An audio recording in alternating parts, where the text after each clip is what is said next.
നമസ്കാരം. Raf talk ഫുട്ബോളിലേക്ക് എവർക്കും സ്വാഗതം. മെസ്സിയേക്കാൾ മുകളിലാണ് നെയ്മർ. ആരാണത് പറഞ്ഞത്? കഫു. ഏത് കഫു? അവനൊക്കെ കളി അറിയുമോ എന്ന് ചോദിച്ച് കമൻ്റ് എടുത്ത് ഞാൻ വെറുതെ പറയുന്നല്ല. മുമ്പ് കഫുവിൻ്റെ ഒരു നിരീക്ഷണം നമ്മൾ വീഡിയോ ചെയ്തപ്പോൾ അയാൾക്കൊക്കെ അതിന് കളി അറിയുമോ എന്ന് ചോദിച്ചവരുണ്ട് കമൻറ്റ് ബോക്സിൽ, നമ്മുടെ കമൻറ്റ് ബോക്സിൽ. അന്ന് പിന്നാലെ വന്ന കഫുവിൻ്റെ ഒരു വീഡിയോയിൽ നമ്മളതിന് മറുപടി പറയുന്നുണ്ട്. വീണ്ടും പറയുകയാണ്, കഫു ആരെന്ന് ചോദിച്ച് വരുന്നവരോട്, കഫുവിന് കളി അറിയുമോ എന്ന് ചോദിക്കുന്നവരോട്, ബ്രസീലിന് ഇതിഹാസ താരത്തെ നിങ്ങൾക്ക് അറിയില്ലെങ്കിൽ ഈ ഫുട്ബോൾ കളിയെ നിങ്ങൾ അവഹേളിക്കാൻ വേണ്ടി കമൻ്റ് ഇട്ട് വരരുത്. ഫുട്ബോളിൻ്റെ ചരിത്രത്തിൽ തുടർച്ചയായ 3 വേൾഡ് കപ്പ് ഫൈനലുകൾ കളിച്ച മറ്റാരുണ്ട്? 3 വേൾഡ് കപ്പിൻ്റെ ഫൈനലുകൾ തുടർച്ചയായി കളിച്ച മറ്റാരുമില്ല. അങ്ങനെ ഒരാളില്ലെന്നേ. 3 വേൾഡ് കപ്പ് ഫൈനൽ കളിച്ച വേറെ ഒരാളില്ല. പെലെക്ക് 3 വേൾഡ് കപ്പ് കിരീടങ്ങളുണ്ടെങ്കിലും അതിലൊന്നിൽ അദ്ദേഹം ഫൈനലിലേക്കൊന്നും എത്തിയിട്ടില്ല. അതിനു മുമ്പ് പരിക്കേറ്റ് അദ്ദേഹം പുറത്തായി. വേറെ ആരുമില്ല. കഫു 3 വേൾഡ് കപ്പിൻ്റെ ഫൈനൽ കളിച്ചിട്ടുണ്ട്. 2 കിരീടങ്ങളുണ്ട്. 1994 വേൾഡ് കപ്പിൽ ചെറിയ പയ്യനാണ് കഫു. അന്ന് ഫൈനൽ മത്സരത്തിൽ അപ്രതീക്ഷിതമായിട്ട് സഹതാരത്തിന് പരിക്കേറ്റപ്പോഴാണ് അവൻ കളിക്കളത്തിലേക്ക്. ആ വേൾഡ് കപ്പിൽ ഒറ്റ കളിയെ കഫു കളിച്ചുള്ളൂ. അത് ഫൈനലാണ്. അതാണ് കഫു. 98 പിന്നെ കഫു ബ്രസീലിൻ്റെ എല്ലാമായിരുന്നല്ലോ. റൈറ്റ് വിങ്ങിൽ മായാജാലം തീർത്ത Cafu, right wing back. Final വരെ എത്തി. ഫൈനൽ പക്ഷെ തോറ്റു.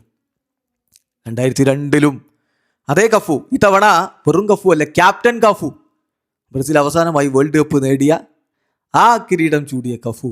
ആ കിരീടം ആ ഡയസിന് മുകളിൽ കയറി നിന്നിട്ട് ഇങ്ങനെ ഉയർത്തുന്ന രംഗമില്ലേ, ഇന്നും ബ്രസീലിന് ആരാധകരുടെ ഹൃദയത്തിൽ ആലേഖനം ചെയ്തിരിക്കുന്ന ചിത്രം ആ കഫുവാണ്. ഇനി കഫുവിനെ ഫുട്ബോൾ പഠിപ്പിക്കാനൊന്നും കമൻറ്റ് ബോക്സിൽ ആരും മുതിരണ്ട.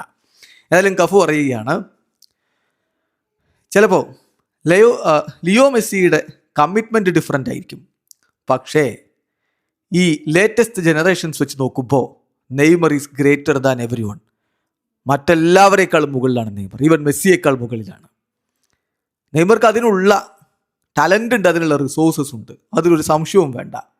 ടെക്നിക്കൽ ക്വാളിറ്റി ഉണ്ട്. ഓഫ് കോഴ്സ് മെസ്സിയേക്കാൾ മുകളിലാണ് ടെക്നിക്കൽ ക്വാളിറ്റിയിലും നെയ്മർ ജൂനിയർ എന്നാണ് കഫു പറയുന്നത്. എന്നിട്ടോ മെസ്സിയോട് ഒരു തരത്തിലുള്ള പ്രശ്നവും കഫുവിനില്ല. വലിയ ബഹുമാനമാണ് കഫുവിന് മെസ്സിയോട്. അദ്ദേഹം പറയാണ്, 2022 വേൾഡ് കപ്പിൽ ഞാൻ മെസ്സിക്ക് വേണ്ടി ആർത്ത് വിളിച്ചവരാണ്. ആരാണ് മെസ്സിയുടെ ഫാൻ ആവാതിരിക്കുക? നീ കരുതുന്നുണ്ടാ മെസ്സി കളിക്കുന്നത് ഇഷ്ടപ്പെടാത്ത ആരെങ്കിലും ഉണ്ടാവുമെന്ന് നിങ്ങൾക്ക് തോന്നുന്നുണ്ടാ? എന്നോട് പറയൂ, ഏതെങ്കിലും ഒരു ബ്രസീലുകാരൻ നോ ഞാൻ മെസ്സിയുടെ കളി കാണുന്നത് ഇഷ്ടപ്പെടുന്നില്ല എന്ന് പറയുന്ന ആരെങ്കിലും ഉണ്ടാവും? ഒന്ന് പറയും എന്നോട്.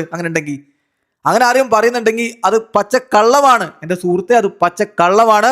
മെസ്സിയെ ഇഷ്ടപ്പെടാതിരിക്കാൻ, ആ കളി കാണാതിരിക്കാൻ ഒരു ബ്രസീലുകാരനെ കൊണ്ടും കഴിയില്ല. ഫുട്ബോളിന് ഇഷ്ടപ്പെടുന്ന ഒരു ബ്രസീലുകാരനും അതിനാവില്ല. മെസ്സിയെ ഞാൻ ഏറെ ഇഷ്ടപ്പെടുന്നു എന്നുകൂടി കഫു പറഞ്ഞിട്ടുണ്ട്. അപ്പോൾ ഇനി കഫുവിന് പൊങ്കാലയിടാൻ നടക്കണ്ട. വീഡിയോ അവസാനിക്കുന്ന ഫുട്ബോൾ ലോകത്തെ കൂടുതൽ വിശേഷങ്ങളുമായി റാഫ് ടോക്സ് എത്താം.